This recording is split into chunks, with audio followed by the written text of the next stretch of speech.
Given the incredible events, heinous events, the past week unfolding in Ukraine, I'm proud to be joining with my colleagues to work on developing our response to Vladimir Putin's naked greed and aggression. In order to do that, though, America must have clear and united response to this invasion of a sister democracy.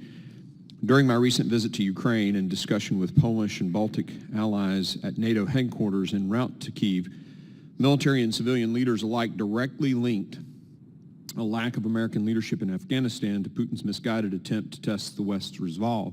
And I'll quote one of those NATO representatives who said, "We are where we are today because of weakness in August." We all knew what he meant. American leadership is indispensable. It's crystal clear. President Biden's failure to send timely lethal aid in the past year, though, has been a continuation of that weakness. American leadership is essential, leading and engaging with our partners around the world. The stair-stepped approach to sanctions implementation has only emboldened Putin. It's time for genuine resolve. America cannot tolerate an iron curtain falling upon the people of Eastern Europe for a second time in our living memory. The torch of freedom that burned so brightly under American, British, and NATO leadership just 4 decades ago must not be allowed to go out. We must join the Ukrainian people in our boldness, our determination to face down any threat to our freedoms and interests around the world. We must reclaim our heritage of standing firm with friends against tyranny. We must lead. Vladimir Putin thought he was claiming the mantle of Peter the Great and rebuilding a Russian empire, but as the Ukrainian people have shown him to be, he is nothing more than a petty tyrant. His attempts to conquer and subjugate the proud people of Ukraine, divide the West, and supplant American leadership around the world have failed. From the streets of Kyiv to the smallest villages in Ukraine, patriots are standing up against this invasion. NATO and our freedom-loving partners around the globe are more united than in decades, and the world is rejecting the leadership of autocrats in Russia and China. I look forward to hearing more from you guys as we further support and add our cooperation in historic alliances in NATO and develop stronger bonds of friendship with our allies in the Western Hemisphere and Indo-Pacific, such as India, to prevent any further escalations from the tyrants plaguing our world. My first question is about specifically India, and what are we doing to help persuade India regarding the S-400 and parts that they're purchasing for the aircraft they bought from Russia, specifically?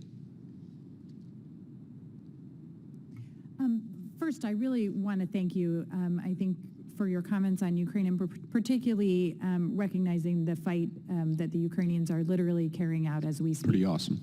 It is extraordinary, and I think also what you mentioned about the world more united than we've seen in decades, and I think that is a tribute to our allies and partners, and frankly, to the Ukrainians themselves. Yep. But to get to your more specific question, we have been working closely with India, as you know, had regular conversations about them with them about the Russian purchases, and we are looking to create a whole relationship with them where they are looking towards us as they move forward with additional purchases. And I think as we also look at things like the Quad and the deepening relationships that we're having there, that will help move us forward with them. I really believe that this, particularly as they see the threat from China right now, I think it has really helped move them forward in understanding the need to shift this relationship. If I could jump in there, though, I have a particular interest in India just because I think the geopolitics of the world, they're just so incredibly important. I appreciate Secretary Blinken, especially in the efforts he's made with the Quad. But I'm seeing posts, I follow political leaders in India, and I'm seeing posts like, "Can we trust America? Look what they did in Afghanistan." These are elected officials in India's government.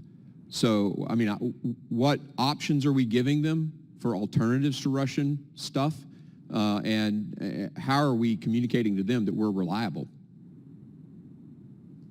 Thank you very much, Congressman. It's an issue that, like you, I think is a real priority. In fact, about 2 decades ago, my first Pentagon job was being the India desk officer under President Bush. And that's when we really shifted to this dramatically different relationship, which, as you know, was geostrategically important and has... and I apologize. We're going to have to cut it off there. Gentleman's time has expired. Perhaps in writing, then. I'd Mr. be Chairman. delighted. Thank you. Thank you very much. Thank you, Mr. Chairman. Ms. Slotkin.